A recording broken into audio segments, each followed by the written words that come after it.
Good evening. I think I can hear myself mic'd up, so we'll get started. Thank you all for coming. This is our third Brookings Mountain West lecture of the semester. As always, I'll put in a plug for our next lecture in 3 weeks. 3 weeks from today on the 22nd. We'll have Brookings Senior Fellow Peter Singer here. Peter leads Brookings' 21st Century Defense Initiative, and he's going to talk about robotic warfare and conflict in the 21st century. I really encourage you and to invite your friends to attend. Peter's an expert on this, and it obviously has some direct implications for us here in Nevada, given what goes on at our military installations. So that's on the 22nd. Tonight we have Mauricio Cardenas here. Mauricio is a senior fellow at Brookings and leads their Latin American initiative. And as a student of Latin America and a public servant, he has a unique perspective that we're looking forward to hearing about tonight, to place what's going on in Latin America, the current context, and offering some insights into the future. Mauricio? Well, thanks, Phil. Thanks very much. Well, I'm delighted to be here. It's an honor to be at this university. It's also very good to participate in this partnership between Brookings and UNLV. And I'm here to talk about what I do, which is basically Latin America. As you probably know, Brookings has been a very well-known think tank here in the US for now almost a century. But it's not so well-known outside the US. And one of the things that Stroke Talbot, Brookings' president, is trying to do is make Brookings more of a global think tank. And that means doing what it has been doing for years for the US, for other parts of the world, improving the quality of public policies, improving what we know, the understanding we have about other parts of the world. And that's why Brookings basically has created these regional programs like the one I run on Latin America. There's also a China program, there's a Middle Eastern program, now there's an Africa program at Brookings. So my main research lately has been on making sure that the US, and in particular US policymakers, understand better the changes and the transformations that have occurred in Latin America. And one way of capturing these transformations is by thinking that there is now a number of publications and a number of commentators and analysts that are talking about the emergence of Latin America as a region that has different connotations from what it has been traditional and what has been known in the past are the essential characteristics of Latin America. The Economist magazine captured this very well last year in an issue that had in its front cover a map of Latin America, or a map of the Americas turned upside down, saying something like no longer or nobody's backyard. Some people also refer to the same concept when they talk about the decade of Latin America, meaning that this is a decade which Latin America has done relatively well or could do even better in the years to come in the 2010s. So this is the topic. But at the same time, I don't want to sound excessively optimistic. I think there are some issues in Latin America that still need to be resolved. And there are some problems that Latin America has that are structural, that come from many years back, that are still impediments to development. So it's that balanced view between the positive, the progress, the things that have changed, and also these other issues that are still there that need to be resolved that I want to talk about. That's why I put this in the context of a question. Are we really seeing a break with history? Is Latin America now and today that different from the view, the stereotype that we had from the past? I think it's very fitting to quote Mario Vargas Llosa, the recent Nobel laureate, when he wrote not too long ago in 2007, reflecting on his own life, that he has spent so many years outside Latin America, thinking about Latin America, that really you have to take some distance from the region to understand these myths, these stereotypes that have been built about the region. And I see that some of what I do is to deconstruct some of those myths, to show what has changed that is no longer what most people have in their minds. Now, not too long ago, Alan Greenspan, when he wrote his autobiography, in a chapter devoted to Latin America, described Latin America as a region where fiscal populism and hyperinflations were very common. Essentially, macroeconomic mismanagement was pervasive. That's one of the myths. That's one of the ways to characterize the region. I think that's no longer the case. That's no longer true. Latin America has done relatively well in the past few years, has weathered the crisis very well, recovered very fast. It's growing at rates that are closer to China's than to the developed world. But still, we should not derive from this a sense of complacency, that things are now going in the right direction, that Latin America has already made irreversible progress. I think we have to be careful about this. And we have to be also very careful about generalizations. This is a region where there are significant differences. And I think the more I reflect about this, the main differences are sub-regional in essence. One particular situation is the case of the South American countries that are going through a very good economic phase, mainly because they're still mostly dependent on natural resources and very rich in natural resources. And the story is very different from the countries of Central America that are not as abundant in terms of natural resources, that depend more on trade with the US, on remittances from the US, on tourism from the US, and on manufacturing exports to the US. And for the countries of Central America, the economic context is very different relative to the countries of South America. So we have to make sure that we don't make too many generalizations that can be potentially misleading. So let me begin by restating the importance of Latin America, and particularly of Latin America's economy. Something that I think helps us understand why this is a relevant topic, why we have to worry about this region. In terms of the size of the economy, the size of GDP, Latin America is not that far from China. China's GDP is about $5 trillion. Latin America's GDP is about $4.2 trillion. Just to keep in mind, the US economy is about 14 trillion, or was about 14 trillion before the recession. So, these are economies of sufficiently significant size to be meaningful. Latin America's population is less than half of China's population. I mean, China is 1.3 billion.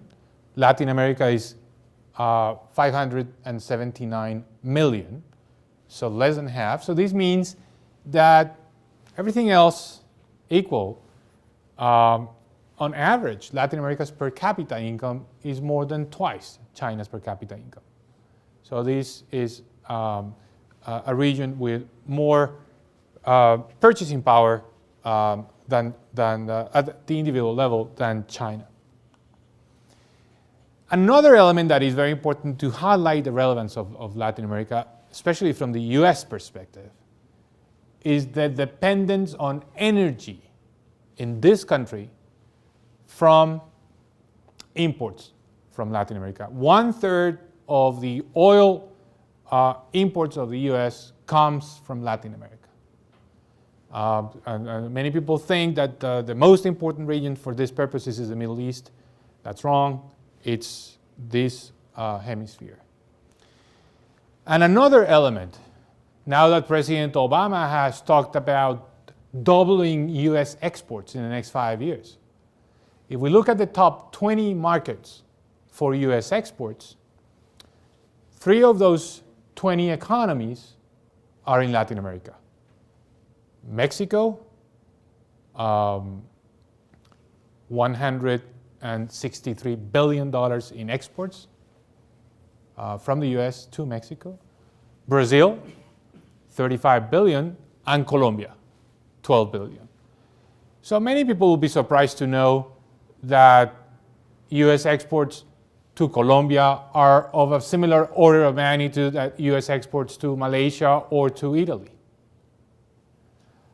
And by the way, I can make here a parenthetical remark by saying that many people think about a free trade agreement with the US, between Colombia and the US, as risky for the US because it could represent outsourcing of US jobs. But a free trade with Colombia will allow the US to continue exporting to Colombia $12 billion per year rather than losing that market to other countries like Canada or China. So it's about preserving a market. It's not so much about outsourcing jobs. Now, there are 7 economies in Latin America that really represent the bulk of the economy and the population. And if you look at the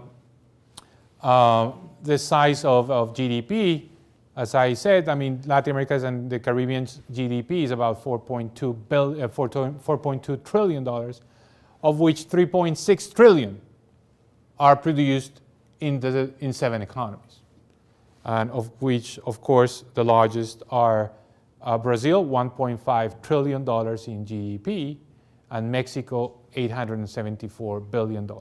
And there is a group of countries that are not that different in size. Argentina, Chile, Colombia, Peru, and Venezuela.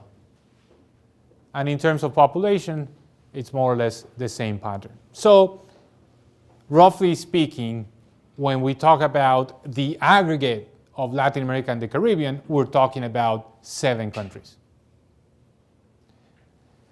Now, within these 7 countries, once you separate Brazil and Mexico, you have 5 economies of similar size and other similarities, especially because they have similar per capita incomes, they have similar issues, say income distribution, they have similar economic structures, dependence on commodities, et cetera, et cetera. So it's not such a heterogeneous group of countries, really.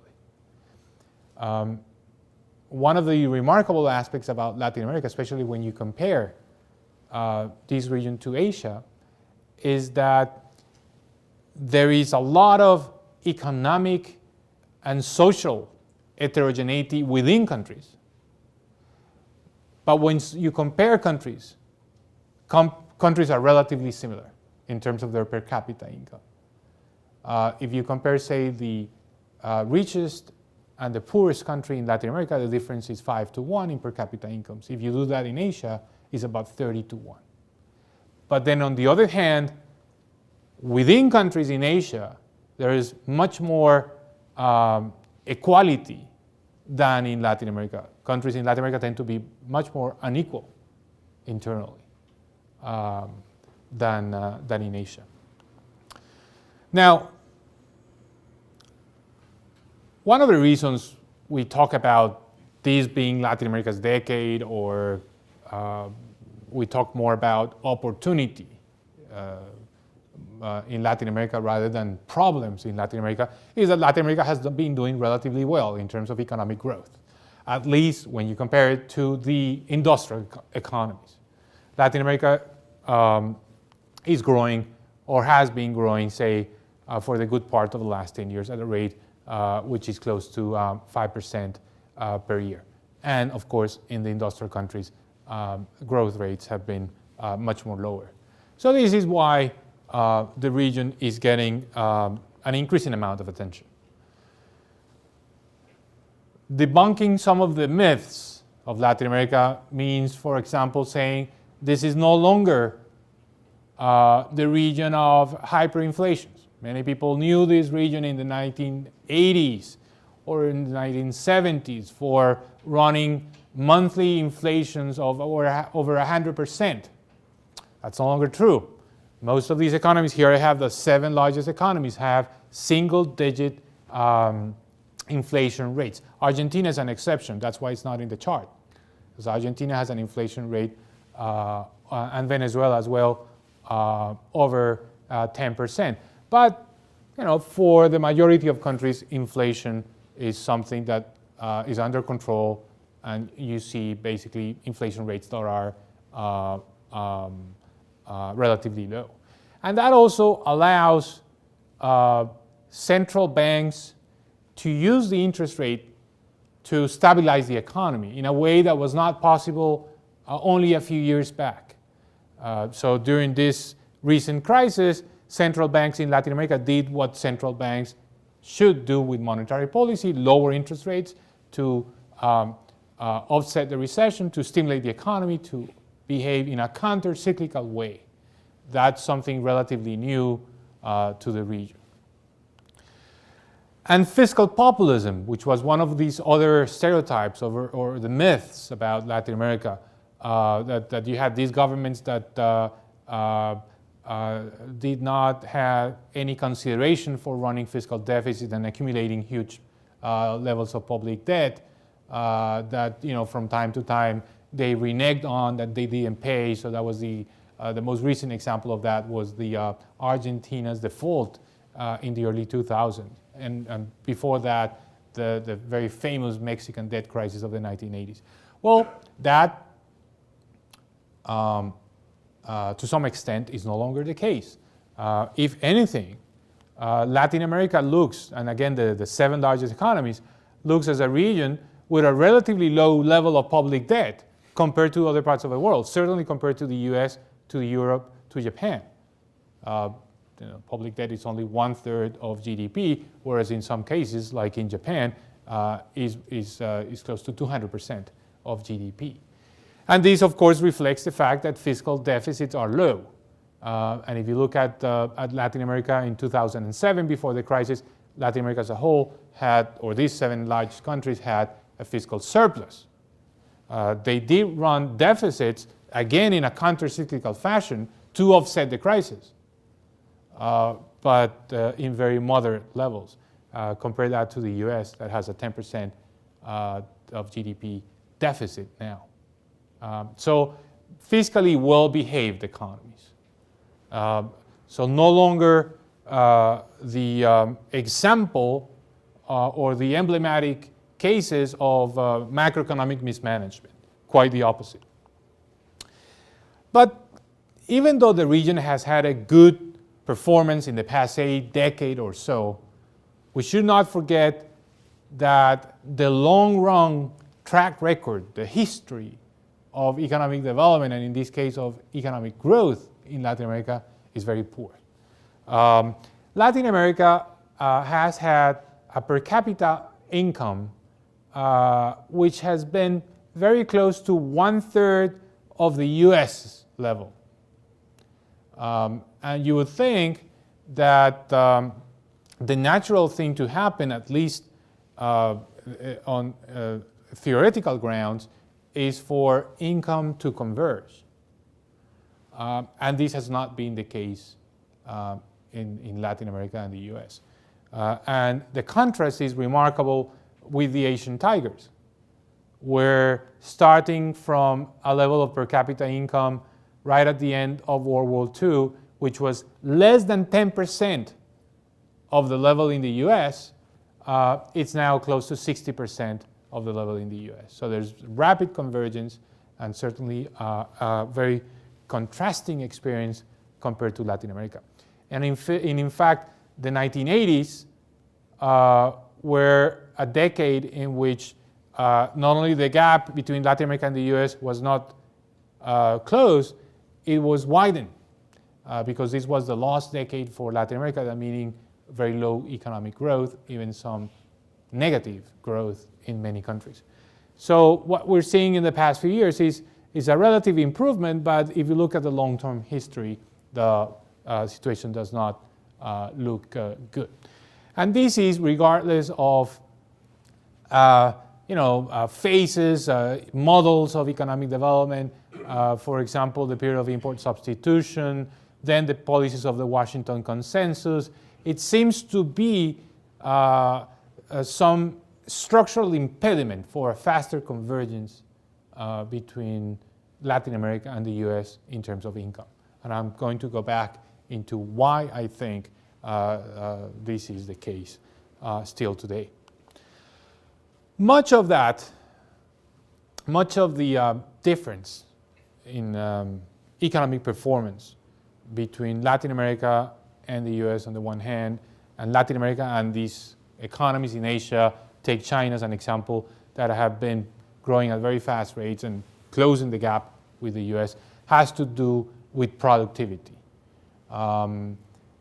There is, of course, the explanation based on the fact that there is not enough investment or accumulation of human capital, but to a large extent, the factor that explains why growth in Latin America has not been able to close that gap with the US has to do with total factor productivity.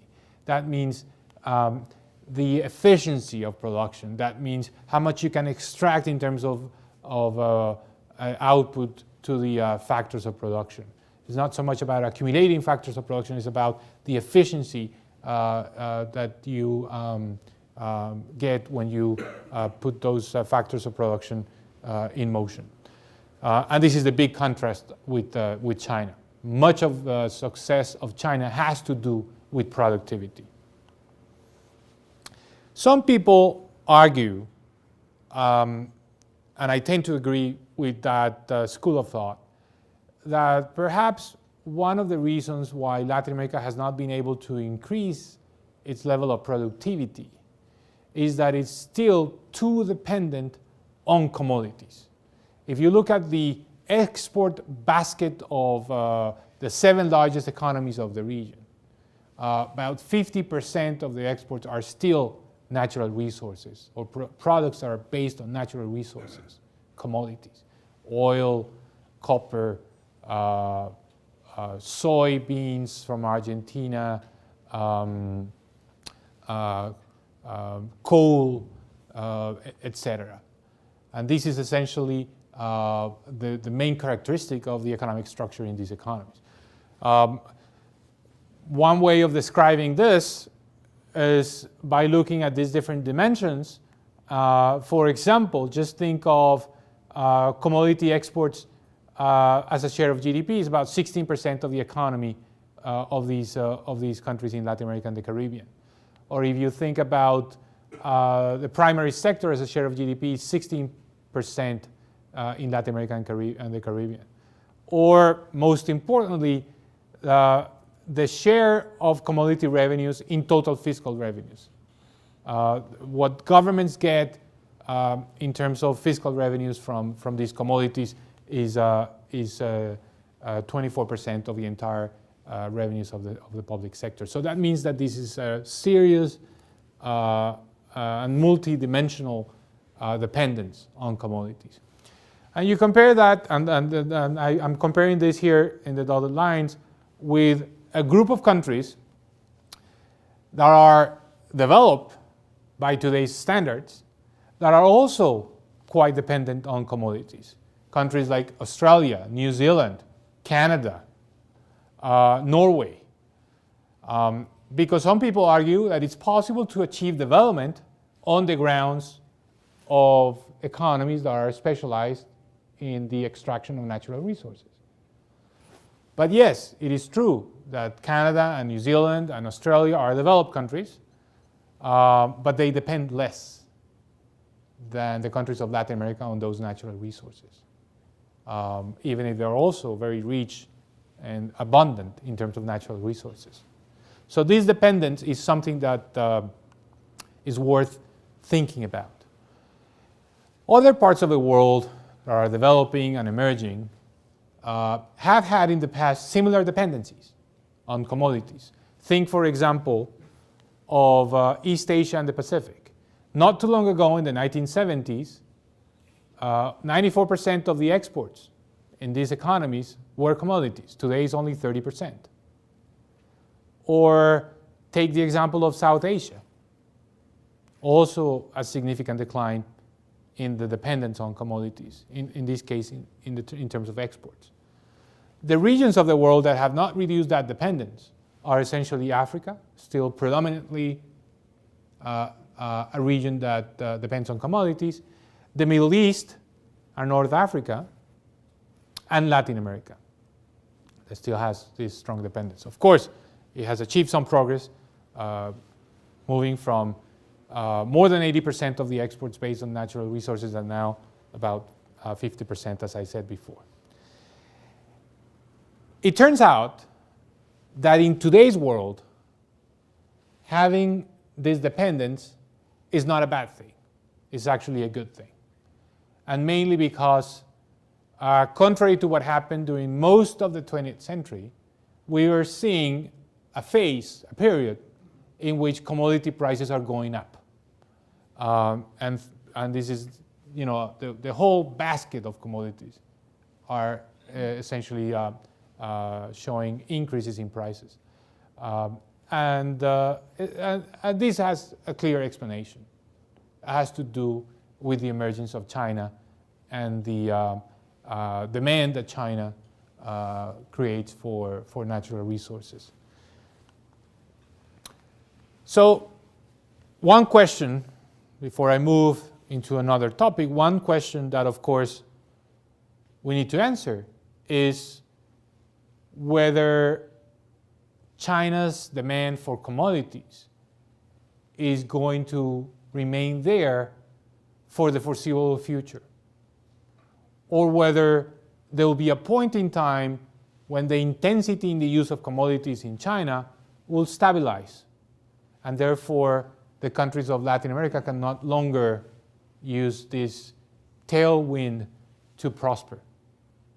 And they'll have to find new sources of economic growth that are not dependent on commodities and would not depend on China's economic growth.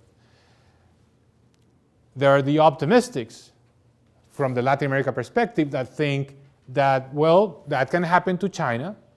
There can be a point in time when China does no longer require as much steel and copper and oil, but that then there will be other countries that will take the lead.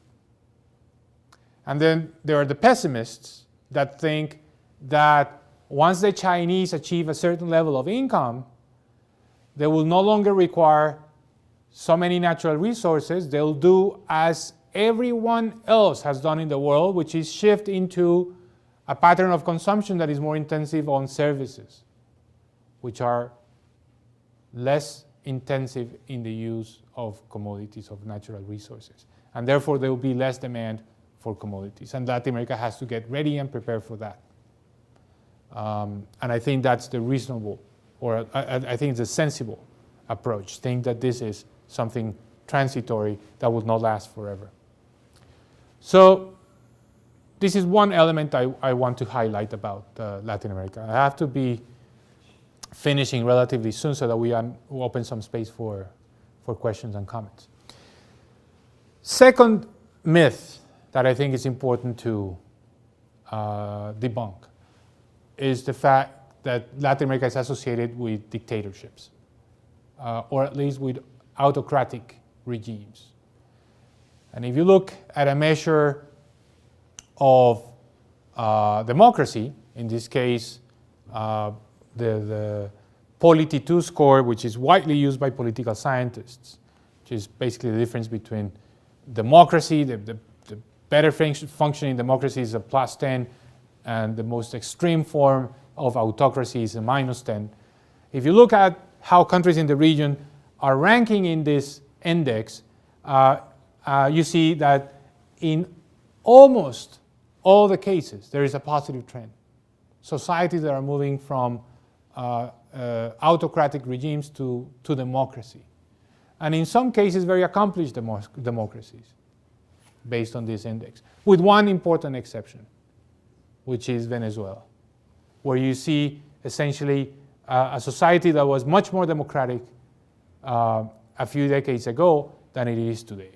And we don't have to spend too much time on Venezuela, but just to highlight that for the rest of the region, the transformation into more democratic societies is very important. And this shows in other forms, in other indicators. For example, the occurrence of military coups, which at one point in history were common and frequent. This is a measure I calculated, meaning that, say, in the 1960s or 1970s, there was a 10% probability that a country in a particular year will experience a military coup. That probability is now close to zero. Whereas now, you have in Africa, the probability is still above 10%. And Latin America is the region where the standard is zero, close to the developed world, the OECD countries. Another very important transformation. But yet, despite the fact that the societies are much more democratic, and that means that there's more political participation, there is more representation, one aspect that has been very difficult to change, the structural feature of Latin America, is inequality. Inequality is measured, for those of you that are not familiar with this index, by the Gini coefficient. When it's 1, it's complete inequality, and when it's 0, it's full equality, meaning everyone gets the same. If you look at the world, the region that is more unequal, meaning has the highest Gini coefficient, is Latin America and Caribbean. And the country in particular that has one of the highest Gini coefficients of the world is Bolivia. But Paraguay, Brazil, and Colombia are also very unequal, as it is Guatemala. But anything above, say, 0.5%, for 0.5 in the Gini coefficient means a significant amount in inequality. And if anything, Latin America is more unequal than Africa or Asia. So this is a very important element, a very important characteristic. Now, the other aspect in which Latin America performs remarkably bad is crime. This is a measure of murders per 100,000 population, and again, the highest rates are observed in Latin America. And the recent evidence and analysis on the origins of crime has highlighted the strong connection, and more than just connection, a causal relationship between inequality, poor economic growth, high levels of poverty, and crime. Actually, once you control for those forces, inequality, poverty, low economic growth, there is no excess criminality in Latin America. It's all explained by those features. So we could go back to the diagram about inequality and say this is an aspect that really has a major impact on other aspects of society in Latin America, in terms of growth, in terms of security, etc. Inequality being a crucial issue. But the good news is that there is some progress in terms of the reduction of inequality. Very recent progress of the last decade, but quite remarkable in terms of what countries can achieve in reducing the Gini coefficient. The Gini coefficient tends to move very slowly. And what has occurred in the last, say, decade or so is a reduction of almost 2 percentage points in the Gini coefficient, meaning that there is really some progress in terms of reducing income inequality. And I think the reason for this is democracy. As societies are becoming more democratic, governments have to respond to these problems by making sure that they implement policies that generate enough political support from the population. Democracy is essential to produce reductions in inequality. This is not just a few countries in the region. And actually, and this is very interesting, it's not just the countries of the region that have adopted socialist policies or center-left or center-right. It's across the board. And the reason is that democracy is pushing governments to improve social policies that produce more equality. And in particular, Latin America has been at the forefront of social innovations with programs like conditional cash transfers, which are programs that provide a subsidy to families, a cash subsidy to families, conditional on certain prerequisites, like assuring that the kids attend schools and that they have periodic checkups to measure their levels of nutrition, get some vaccinations, etc. Conditional on those requirements, families receive these cash subsidies. And these programs have been very effective in reducing inequality. One way of seeing the reduction of inequality that perhaps is much more accessible to the people at large and easier to understand is that the middle classes have been growing. And this is remarkable in the case of Brazil. I'm just showing you the data for Brazil. Brazil's middle class, which is a group of people with incomes, divide this by 2 to convert from reals to dollars, that have incomes between $500 or $600 and $2,400 on a monthly basis. The share of the population in this range, in this group that is called the middle class in Brazil, has moved from 43% to something like 54%. This means in Brazil alone an increase in 20 million people in the middle class. And of course, an expansion in the domestic market that has benefited the economy as a whole. There are many ways in which you can increase income at the individual level.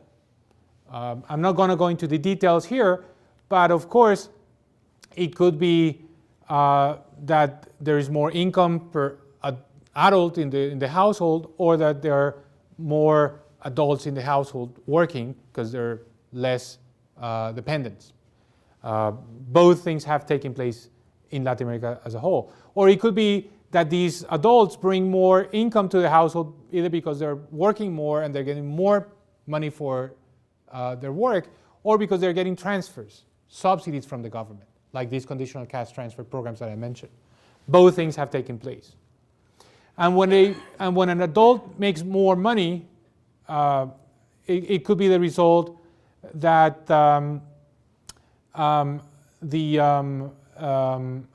that they're more educated, so therefore they have better wages, or it could also be that more adults in the household are working. There is more participation, say, of sectors like women, that were not as active in the labor market.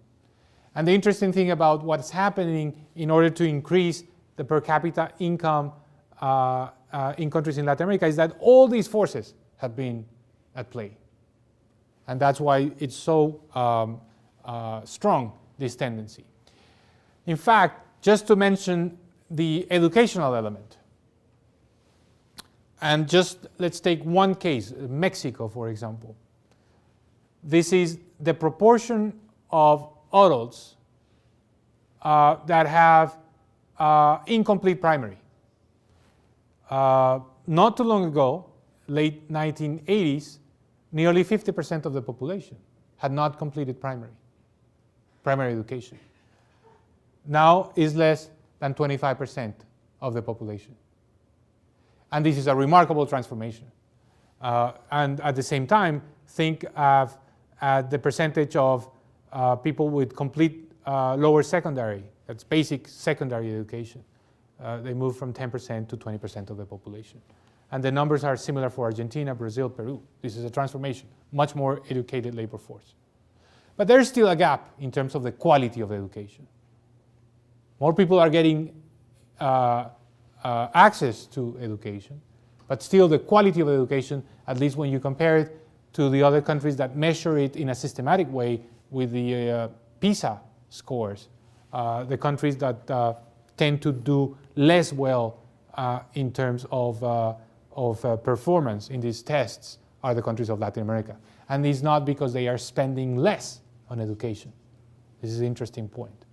It's because their educational systems are not as effective in producing good quality education as other countries of the world. Think, for example, that the Czech Republic can produce students with much better performance in these scores, say the math tests, for similar expenditures in terms of per student. And the other element that we have to highlight is the difference between public and private education. Here, I compare two dimensions in this relationship between public and private education. One is whether the students in public schools are very different from the students in private schools in terms of their socioeconomic and ethnical background, or whether these public and private schools represent a similar group of individuals. When this is zero, it means that there is no difference in terms of the composition of private and public schools. You can see the countries of Latin America, the composition of private schools is very different from the composition of public schools. And there is also a big difference in terms of the quality of the education of public versus private schools. The differences in these tests, the math, in this case the math tests, is huge between private and public schools, something that does not happen in developed world, in developed countries. And this reproduces inequality more than any other force. So still pending task for Latin American countries. And let me finish, and with this I will end, with a reflection on whether Latin America is going to move towards development, where we're going to be able to say, as the optimists argue, that Latin America will develop in the next decade, and that some countries will achieve developed country status. And the first thing you have to ask before you kind of like tackle a question like that is, what is development? What is it that we want to measure? And development is not just growing fast. Development is growing in a stable way. Development is not just having low inflation, it's having stable low inflation. Development is not being excessively leveraged, not having huge levels of debt. Development is having more equal societies. Development is having better governance. Development is having better life expectancy or better or more years of schooling. Those are the measures of development. So what I did in this study was to look at all these dimensions, weight them, add them together, and see where is Latin America, which are the countries in red, compared to other countries that are also emerging and aspiring to be developed. So think, for example, on the growth track record, high growth, stable growth. Well, the countries of Latin America still do not do as well as countries in Asia or countries like South Africa, for example. In terms of inflation, there are some remarkable good performers like Peru, Chile, but then there are some countries that do not do well, like Argentina, Venezuela, Ecuador, high inflation and unstable inflation. In terms of fiscal management, low fiscal deficits, and good fiscal policies, well, this is an area in which Latin America has improved a lot. And countries like Chile, Brazil, Argentina, Colombia, Peru are among the top performers. In terms of governance, there is huge dispersion. There are some countries like Chile, which are at the top of the list in terms of democratic governance, low levels of corruption, respect for the rule of law, respect for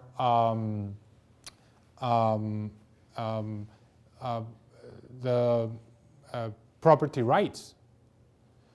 But there are countries at the other end, like Ecuador and Venezuela, where governance indicators are very low relative to the rest of the world.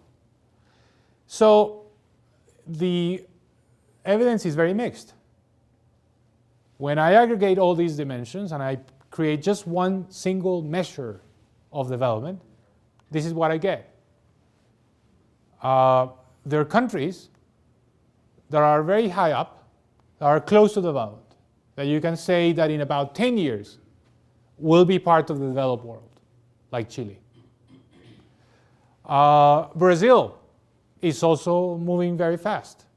And compared to, which are the countries that are basically going to achieve development, some of them you can say they're already developed, like Israel or Korea, Singapore and Taiwan. So these countries, are getting there and will get there relatively soon. Malaysia as well. Peru is a very remarkable case because it's not in our minds as a country that has made such a big transformation. But if you look at this evidence, Peru is a country that after going through a dark phase in the 1980s and early 1990s has been moving forward very fast and with tremendous success. And then you have Mexico, Uruguay, Colombia. Countries are also doing relatively well. And then the negative stories of countries that are moving more in the opposite direction, moving backwards. Argentina, Ecuador, and Venezuela. Countries where you cannot say that this will be the decade of the transformation, that this will be the decade that will put them in the developed world. So that's why I mentioned at the very early stages of this presentation that you cannot make generalizations. There are some countries that are advancing very fast, and there are some countries that are moving backward. So I'll finish just by saying that the number one transformation of this region, the stronger evidence that there has been a change, that this description that Alan Greenspan made in his autobiography of Latin America is no longer true, is the macroeconomic framework. Much better macroeconomic policies. In fact, macroeconomic policies that today look better than some of the developed countries, if you look at the problems in Europe with fiscal management, for example. But at the same time, it's very hard to get Latin America growing at rates over 5%. There are impediments to growth. Latin America has difficulties in growing at rates of 7, 8, 10%, which are the rates that allow countries to really move forward fast into developed status.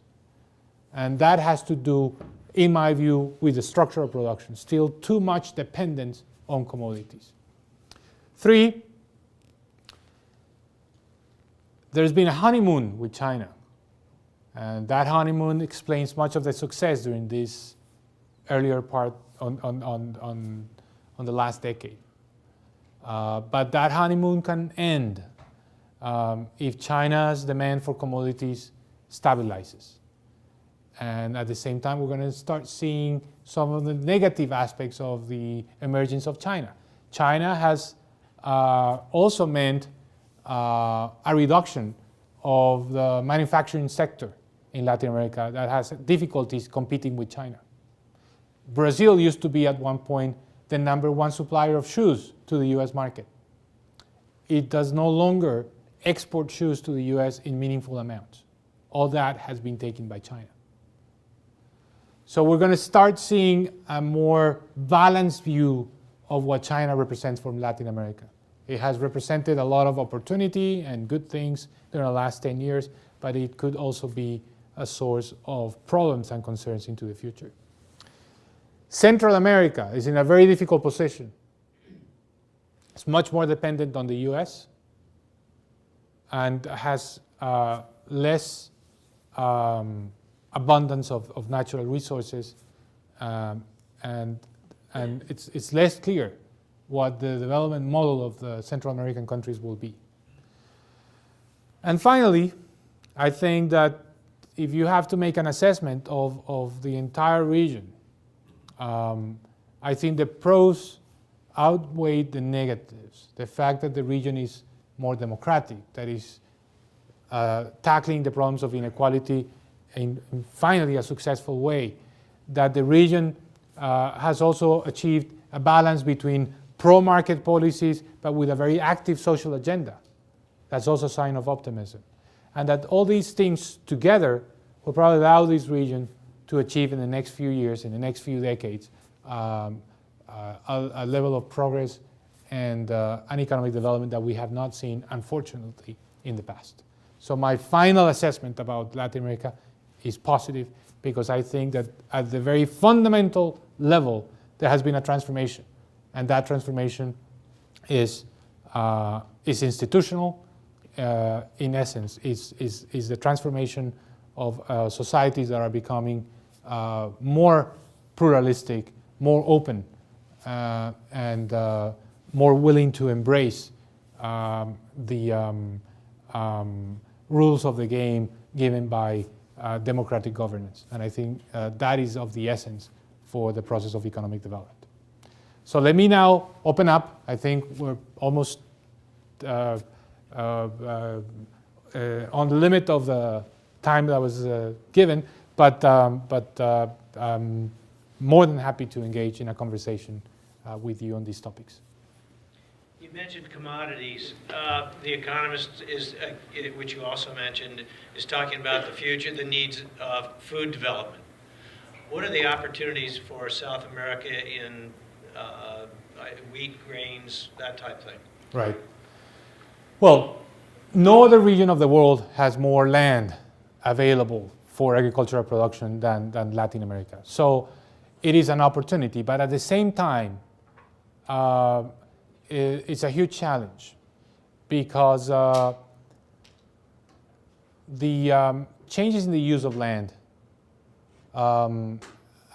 have implications for climate change. So it is an issue that will require balancing the economic opportunity, the demand for agricultural products, with the need of reducing CO2 emissions. And how is that balance going to be achieved? It's uncertain, at least to me. And how will productivity play in that? That would be, ideally, that should be the main driver of the expansion in agricultural production. Now, that of course requires more research, a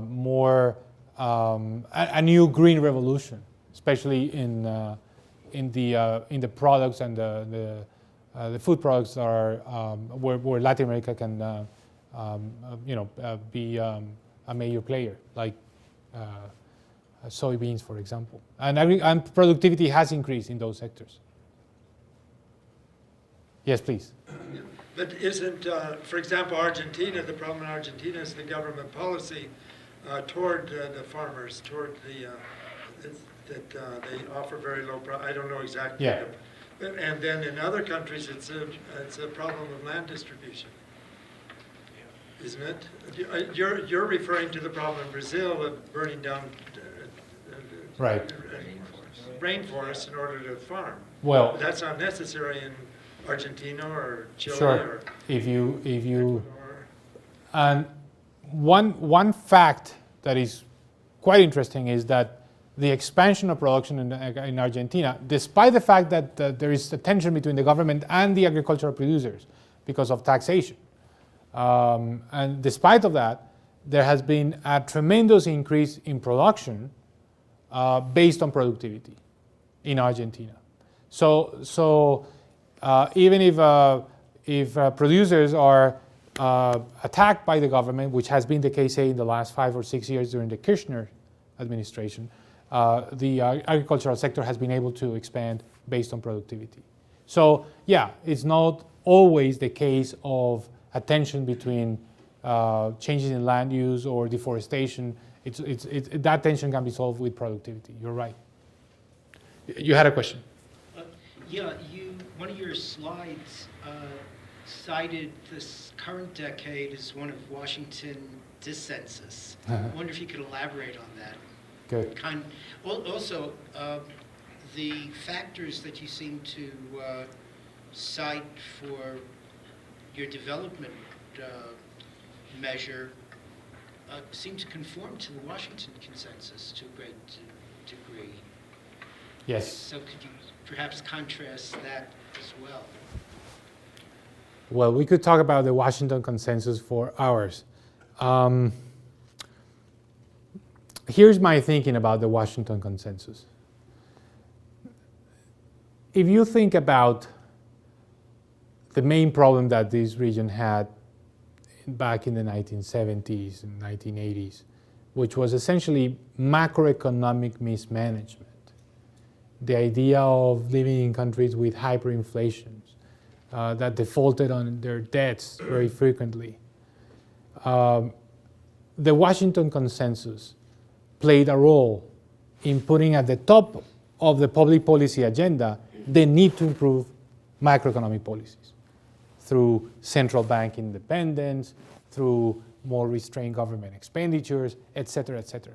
There were other elements of the Washington consensus that were more contested, like opening up the economy to trade and foreign capital. The Washington consensus has a negative connotation in the region. People don't associate that with good things, mainly because right after the Washington consensus, the region was hit by a very severe crisis in the late 1990s, the aftershock of the Asian crisis. And there was basically a deep economic contraction everywhere in Latin America. And many people said, it's the Washington consensus. It's because we opened our economies, because we were exposed to more competition from abroad, because we had these capital inflows that suddenly left. So that's when the Washington consensus kind of like got its bad connotation. But now, with the benefit of time, if we look at that, those were policies adopted in the early 1990s. So it's 20 years ago. So we look at that with 2 decades of information. I think we were too harsh on the Washington consensus, because there was one aspect of the Washington consensus that was very important. It's a precondition, it's a pillar, which is better macroeconomic policies. But the Washington consensus left this bad taste that the region was not putting at the top of the agenda the social issues, the social tensions, inequality. And that's, I think, the major transformation of this decade, of the early 2000s, when governments like President Lula's government in Brazil, or the socialist government of Chile, Michelle Bachelet, decided to tackle the issue of inequality very directly through policies that aimed at producing benefits to these large groups of the population that had been excluded. So that's what is meant by the Washington dissensus. That's a way of characterizing it. I don't think it's the best possible term, because it was not really reneging on the Washington consensus. It was adding on to the Washington consensus a more social agenda. And I think that's the balance that the region has achieved today. Still has the macroeconomic stability, but has more awareness on the need of delivering redistribution. But to pick up on that point, that seems to be where the greatest risk lies as well. If you were to put yourself in a Las Vegas context and give odds to the creation of opportunity or the development of opportunity, there seems to be a higher risk factor, a higher beta factor. I love this part of the world. I did business in this part of the world. I've taken my family there in the last 2 years, and so I'm really pulling for it. But I think the things that you talk about translate into more risk for this region than in other parts, and it's that inequality, because democracy has opened the door for fixing the inequality, but the pace at which it's being done is slow, which starts to create a risk that democracy is going to be challenged because the pace of change isn't fast enough. That seems to be a destabilizing factor that adds risk to the development here. What's your response to that? Yeah. Democracy can produce different things. Democracy can produce leaders like Lula or Dilma Rousseff in Brazil that say, well, they come from the Workers' Party, they are center left, and they have adopted, they have embraced macroeconomic stability, a pro-market approach, but at the same time, strong on redistribution. That's one possible outcome of democracy. Democracy also produced Hugo Chavez in Venezuela, and Hugo Chavez has adopted a completely different model, the model of attacking private enterprise, confiscating, expropriating property, has also adopted this active social agenda, same type of programs, subsidies, etc., but also has undermined democratic governance by changing the rules of the game, changing the constitution permanently, reducing, undermining the system of checks and balances, etc., etc. So what I'm trying to say here is that in a region that is so unequal, there are some risks that things go in the wrong direction. But if you look at the majority of countries, democracy has brought more accountability to governments that feel pressure to be responsible on the economic front, but at the same time tackle this issue of inequality in a more effective way than what has happened, say, in the past. So I'm optimistic about that. Of course, changes in inequality are going to be very slow, and there could be reversals. That for sure is going to happen. I've seen some climate change predictions and scenarios that suggest that South America, a lot of the people dependent on water supplies coming from up in the Andes, where the glaciers are melting, are going to have a tough time of it in the future. Now, I don't know how far in the future, but have you some opinion about that? Sure. If you look at the floods, for example, it's just to see the two sides of the coin. There's been, in the past, say, 2 months, we had floods in Brazil, we had floods in Colombia with levels that we hadn't seen in decades. And that, of course, reflects some of the consequences of climate change. Same is happening in terms of the melting of the glaciers. So this is a region that for many years saw itself as part of the solution to the problem of climate change essentially because of the forest, the tropical rainforest. But now it's seeing itself more as part of the problem because of the changes in the land use are exacerbating the problems of climate change. And at the same time, some of the consequences of climate change are already are already evident in the region, are very costly. So it's no longer these kind of like romantic view that because of the tropical rainforest, it was part of the solution. It was going to actually tax the rest of the world to be part of the solution. It's now being as a region that needs to make serious commitments in terms of reducing emissions, and that has to do with limiting the changes in the uses of land. So that's one aspect that it's important. What about Cuba? What lies ahead for them? Well, we have a group of experts at Brookings that specializes on the issue of Cuba. I'm not one of the experts. I tell you what they say about Cuba and what I hear from people in the business community that gravitate around us in terms of Cuba. Changes are happening. The economic model of Cuba is being reformed. The Cubans are looking very closely at China and Vietnam. They just laid off 500,000 workers from the government, and they're giving these people more room of maneuver to develop their own private initiatives. Political change will probably take some time, and we'll probably have to wait until the Castro leadership is renewed by the younger generations. But change will happen. Many people argue that the US has to change its stance on Cuba to accelerate that process of transformation in Cuba. That the embargo has failed.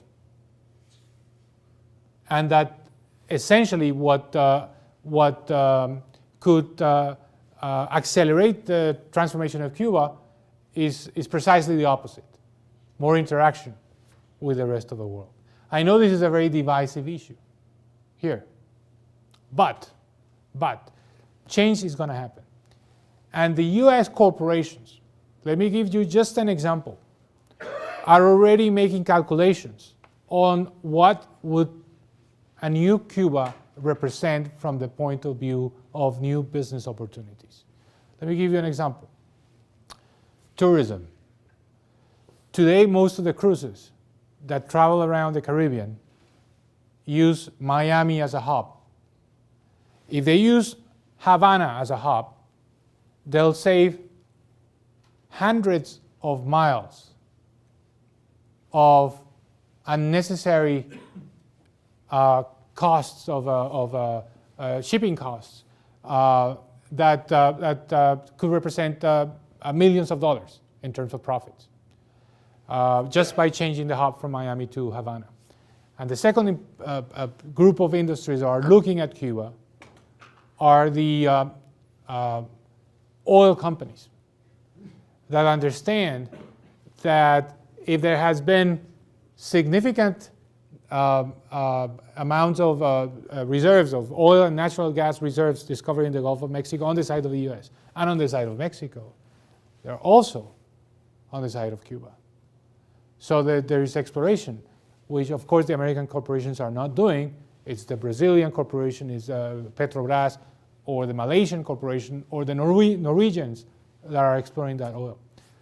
So that also could be a significant business opportunity for US corporations if there is a transformation in Cuba. So I think, to answer the question, I think we're going to see that because of the age of the Castros and because of the economic circumstances of Cuba. We're going to see that transformation.